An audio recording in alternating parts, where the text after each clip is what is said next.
First லைனர்களுக்கு வணக்கம். நம்ம இப்போ என்ன பார்க்க போகிறோம் அப்படின்னு பார்த்தீங்கன்னா, அமெரிக்காவில் உள்ள 2 மாகாணங்களில் மிகப்பெரிய போராட்டம் வெடிச்சிருக்கு. அதுவும் பப்ளிக் ஸ்கொயரில் அப்படின்றத நம்ம பார்க்க போகிறோம். இதுக்கு சில பேர் போட்டிருக்காங்க, பற்றி எரியும் அமெரிக்கா, கொதித்து எழுவும் லாஸ் ஏஞ்சல்ஸ் அப்படிலாம் போட்டிருக்கேன். எல்லாமே டுபாக்கூர் அந்த மாதிரிலாம் ஒன்றுமே கிடையாது. அமெரிக்காவில் 50 மாகாணங்கள் இருக்குது. எப்படி நம்ம இதில் மாநிலங்கள் இருக்கோ அது மாதிரி மாகாணங்கள் இருக்குது. இப்போ உத்தரப்பிரதேசில் மீரட் நகரத்தில் அந்த பஸ் ஸ்டாண்டு பக்கத்தில் ஒரு 1000 பேர் போராட்டம் பண்ணுறான். ஒரு பஸ்ஸுக்கோ இதுக்கோ காருக்கோ தீ வச்சிட்டான் அப்படின்னா இந்த இந்தியா முழுவதும் அது எதிரொலிக்குமா? இந்தியாவில் உள்ளவனுக்கே தெரியாது. உத்தரப்பிரதேசம் முழுவதுமே அது பரவாது. மீரட்டில் நடந்ததுன்னா இவ்வளோ தான். இந்த மாதிரி தான் லாஸ் ஏஞ்சலஸில் சதுக்கத்தில், அதாவது என்னென்னா பொதுமக்கள் கூட ஒரு பஸ் ஸ்டாண்டு பகுதின்னு வச்சுங்களேன். இப்போ சென்னை எடுத்துக்கிட்டிங்கன்னா பாரிஸ் கார்னர் பகுதின்னு வச்சுங்க, இல்லை தாம்பரம் பகுதி, இந்த மாதிரி ஒரு இடத்துல போராட்டக்காரர்கள் மிகப்பெரிய வன்முறை இதில் இறங்கியிருக்காங்க. அது அந்த நகர் ஃபுல்லாக பல்வேறு இடங்களில், இப்போ தாம்பரம், சைதாப்பேட்டை, குரோம்பேட்டை, இந்த மாதிரி பல்வேறு இடங்களில் ஆங்காங்கே மிகப்பெரிய போராட்டங்கள் வெடிச்சிருக்கு. இவ்வளோ தான். இதில் அமெரிக்காவில் ஒன்றும் இப்போ பற்றி அமெரிக்காலாம் டைட்டில் வைப்பாங்க. இது எதுக்கு நான் வச்சுருக்கேன் அப்படின்னு பார்த்தீங்க அப்படின்னா, நீங்கள் தெரிஞ்சுக்கிறதுக்காக தான் வச்சுருக்கோமே தவிர அந்த மாதிரிலாம் ஒரு மண்ணாங்கட்டியும் கிடையாது. ஒரு மாகாணத்தில் பஞ்சாயத்து. ஏன் பஞ்சாயத்து அப்படின்னா, அந்த மாகாண ஆளுநர், அதாவது நம்ம ஊரில் முதலமைச்சர்னு சொல்கிறோம்ல, அந்த மாதிரி அங்கே மாகாணங்களை ஆளுபவர் ஆளுநர் அப்படின்வாங்க. நம்ம ஊர் ஆளுநர் டம்மி பீஸு. ஆனால் அங்கே உள்ள ஆளுநர்கள் தான் அதிகம். அந்த முதலமைச்சர் அந்த அமைச்சர்கள்லாம் அப்படிலாம் கிடையாது. ஆளுநர் மற்றும் செக்ரட்டரிஸ் தான் இருப்பாங்க. ஸோ அந்த வகையில் என்னென்னா, அந்த மாகாண ஆளுநருக்கும் ட்ரம்ப்புக்கும் ஆகாது. ஸோ இதில் இன்னொரு விஷயம் என்ன அப்படின்னா, எதற்காக யார் இந்த போராட்டம் பண்ணுறாங்க அப்படின்னு பார்த்தீங்க அப்படின்னா, வந்தேரிகள் தான் இந்த போராட்டம் பண்ணுறான். அதாவது சட்டவிரோத குடியேறியவர்கள், சட்டவிரோதமாக குடியேறி அங்கு வாழக்கூடியவர்கள் தான் இந்த போராட்டத்தில் மெயினாக ஈடுபட்டிருக்காங்க. அவர்களுக்கு ஆதரவாக சில அமைப்புகள் ஈடுபட்டிருக்கு. இதோட பின்னணி என்ன, எதுக்காக இது இவ்வளோ பெரிய பரபரப்பாக உலகம் பூரா பேசப்படுது அப்படின்றத தான் நம்ம டீட்டெயிலாக பார்க்க போகிறோம். சும்மா மேம்போக்கில் நீங்கள் பார்த்தீங்க அப்படின்னா, லாஸ் ஏஞ்சல்ஸில் கலவரம், அதை கலிஃபோர்னியா மாகாணத்தில், அது மட்டும் இல்லாமல் அது பக்கத்து மாகாணத்துக்கும் பரவி, கலிஃபோர்னியா மட்டும் இல்லாமல் லாஸ் ஏஞ்சல்ஸ் நகரம் மட்டும் இல்லாமல் அதே மாதிரி பார்த்திங்க அப்படின்னா சான் ஃப்ரான்சிஸ்கோ மாகாணத்துலேயும் இந்த பிரச்சனை பரவி இருக்குது அப்படின்னு நம்ம பார்க்கலாம். ஸோ இங்கெல்லாம் அதிகமாக சட்டவிரோத குடியேறிகள் இருக்கான். இவனுக்கு வாக்களிக்கும் உரிமைகள் இருக்குது. ஸோ கடந்த தேர்தலில் என்ன அப்படின்னு பார்த்திங்கன்னா, இந்த சட்டவிரோத குடியேறிகள் எல்லாமே ட்ரம்ப்புக்கு எதிராக வாக்களித்தாங்க. ஏன்னா ட்ரம்ப்போடைய உறுதிமொழி, தேர்தல் உறுதிமொழியை வாக்குறுதி என்ன அப்படின்னு பார்த்திங்கன்னா, சட்டவிரோதமாக அமெரிக்காவில் குடியேற்றணும், வெளியேற்றணும் அப்படின்றது தான். இதில் இந்தியர்கள் மட்டும் 7 லட்சம் பேர் சட்டவிரோதமாக குடியேறிக்கான். கனடா வழியாகவும் இன்னும் பல்வேறு வழியாக இருந்திருக்கான். அதுபோக மெக்சிகோக்காரன் மட்டும் 1.3 கோடி பேர். சாதாரண இல்லைங்க, அமெரிக்காவோட பாப்புலேஷன் ரொம்ப ரொம்ப கம்மி. அதில் 1.3 கோடி பேர்னால் ஒரு நாட்டோட பாப்புலேஷனே அங்கே வந்தேரின்றது வேறு, சட்டவிரோதமாக கம்பிக்குள்ளே புகுந்து வேலிக்கு தாண்டி இங்கே வேலை பார்க்குற மட்டும் இல்லாமல் ட்ரக் டீலிங்கில் ஈடுபடுறான். எல்லாமே தீய தொழிலில் தான் ஈடுபடுறான். மெக்சிகோலேருந்து வரவன்றது 70% தவறான தொழில்களில் அமெரிக்கா கெட்டு போகிறதுக்கும், அமெரிக்காவில் ட்ரக் பிஸ்னஸ் பெரிய அளவுக்கு நடக்கிறதுக்கும் மெக்சிகோவிலேருந்து கம்பி வழியாக குதித்து வந்த குடியேறிகள். அவர்கள் படிப்பறிவும் கிடையாது, இந்த நாட்டை வளர்க்கும் எந்த அறிவும் கிடையாது. ஆனால் பிழைப்பதற்காக இங்கே இந்த நாட்டையும் கெடுத்து வைத்திருக்கிறார்கள் என்பதுதான் ட்ரம்ப்போடைய ஒரு இது. அதனால தான் அவர்களை வெளியேற்றணும் அப்படின்னு பார்க்குறேன். இந்தியர்கள் கூட 2 விமானத்தில் ஏற்றி அனுப்பிச்சிட்டு அதுக்கப்புறம் லூஸில் விட்டாங்க. இன்னும் 7 லட்சம் பேர் இருக்கிறதா அங்கே கணக்கு காட்டுறாங்க. ஸோ இது ஒரு பக்கம் இருக்கா. அப்போ ட்ரம்ப்போட எதிரிகளும் எதிர்க்கட்சியை சேர்ந்தவர்களும் ட்ரம்ப்பை ஒழித்து கட்ட வேண்டும் என்பது மட்டும் இல்லாமல், அந்த நாட்டு உளவுத்துறையும் ட்ரம்ப்புக்கு குடைச்சலை கொடுத்து ட்ரம்ப்புக்கு பெரிய நிம்மதியற்ற ஒரு நிலையை கொடுத்தாதான் இந்த அதிரடி நடவடிக்கைகள்லாம் ட்ரம்ப் ஈடுபட மாட்டார் அப்படின்னு சொல்லி கடைசியில் ட்ரம்ப்பு கூட இருந்த எலான் மஸ்கையும் தூக்கிட்டாங்க. கடந்த காலத்தில் தூக்கி ட்ரம்ப்புக்கு எதிராக கொம்பு செய்ய விட்டாங்க. அதே மாதிரி பெண்கள் விவகாரத்தில் ட்ரம்ப் இருக்கார்.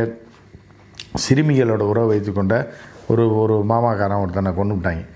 அவன் டைரியில் எழுதி வச்சுதான், ஏதோ டைரியில் ஒரு பேர் இருந்தால் அவன் குற்றவாளின்ற மாதிரி ட்ரம்ப்பு பேர் அதில் எழுதி வச்சுட்டாங்க. அதில் ட்ரம்ப்பு பேர் மட்டும் இல்லை, பல முன்னாள் அதிபர்கள் பேர் இருக்குது, முக்கிய தலைகள் பேர் இருக்குது, பில்கேட்ஸ் பேர் கூட இருக்குன்னா பார்த்துங்களேன்.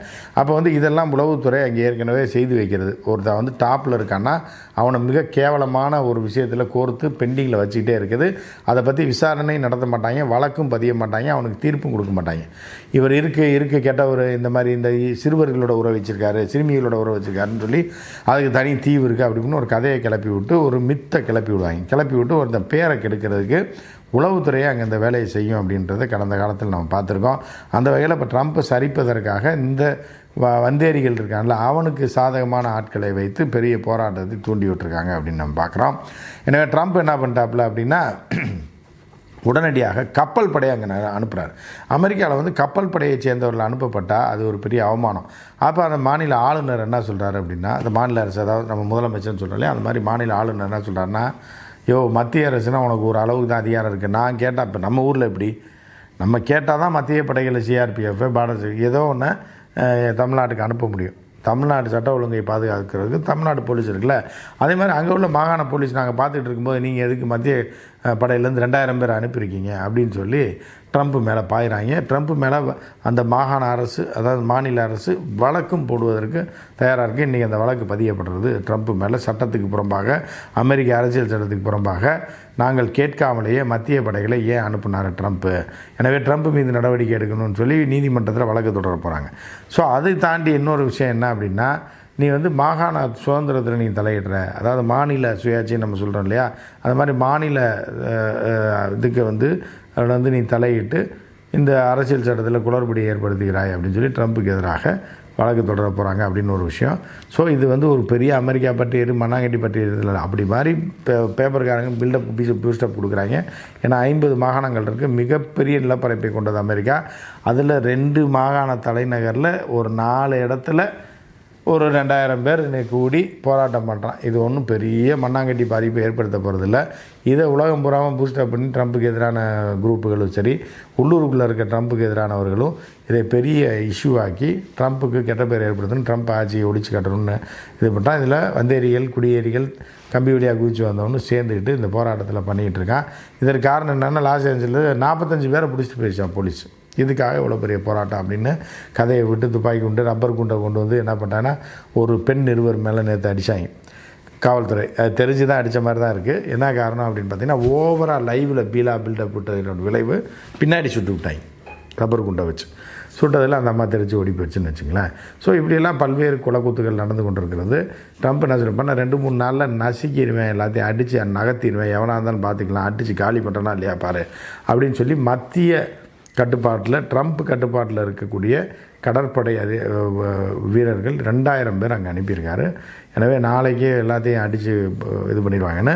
இதை என்னென்னா, இப்போ கவர்னர் கேவின் என்ன சொல்லியிருக்காரு அப்படின்னு பார்த்தீங்க அப்படின்னா, இது ஒரு சர்வாதிகார செயல். ட்ரம்ப் செய்கிறது சர்வாதிகாரன்ற மட்டும் இல்லாமல், அங்கே போராட்டக்காரர்கள் அட்டையை பிடிச்சிருக்காங்க. என்ன அட்டை பிடிச்சிருக்காங்கன்னா, மனிதர்கள் எங்கே வேணாலும் வாழலாம், மனிதன் வாழ்வியலில் தலையிடாது, மனித வாழ்க்கைக்கு துன்பம் செய்யாது அப்படின்னு. அப்போ எங்கே வேணாலும் வாழலைன்னா, என் வேணாலும் இப்போ திறந்து விட்டால், அமெரிக்காவை திறந்து விட்டால் எல்லா நாட்டுக்காரனும் உள்ளே போனால் ஓகேவா? ஸோ இதெல்லாம் ஒரு பில்டப் பீலாக விட்டுக்கிட்டு எதிர்க்கட்சிக்காரர்கள் தூண்டுதலின் பேரில் இது நடந்து கொண்டிருக்கிறது. இதற்கிடையில் எதிர்க்கட்சிகளுக்கு ஆதரவளித்து கொஞ்சம் தலை சாயக்கூடிய எலான் மஸ்க்குக்கும் ட்ரம்ப் எச்சரிக்கை விடுத்திருக்காரு. என்ன அப்படின்னு பார்த்தீங்கன்னா, எதிர்க்கட்சிகளுக்கு போய் நீ என்னை விட்டு பிரிஞ்ச ஓகே, ஃப்ரெண்டாக இருந்தால் வச்சான் போனோம், 2 பேரும் ஒன்றா சுற்றினோம், இப்போ போயிட்டேன். ஆனால் எதிர்க்கட்சிகளுக்கு ஃபண்டிங் பண்ணுறதோ, அவரோட வளர்த்து விடணும்னு நினச்சி நீ அடிக்கணும்னு நீ நினச்ச அப்படின்னா அதோட விளைவுகளை நீ சந்திக்க வேண்டியது வரும்னு எலான் மஸ்க்குக்கும் ஒரு எச்சரிக்கையை போட்டிருக்காரு. லாஸ் ஏஞ்சல்ஸ் மக்களுக்கும் ஒரு எச்சரிக்கையை போட்டிருக்காரு. ஸோ இது என்ன நடக்குதுன்னு பார்ப்போம், பொறுத்திருந்து பார்ப்போம். மற்றும் ஒரு நிகழ்ச்சியில் சந்திப்போம். நன்றி, வணக்கம்.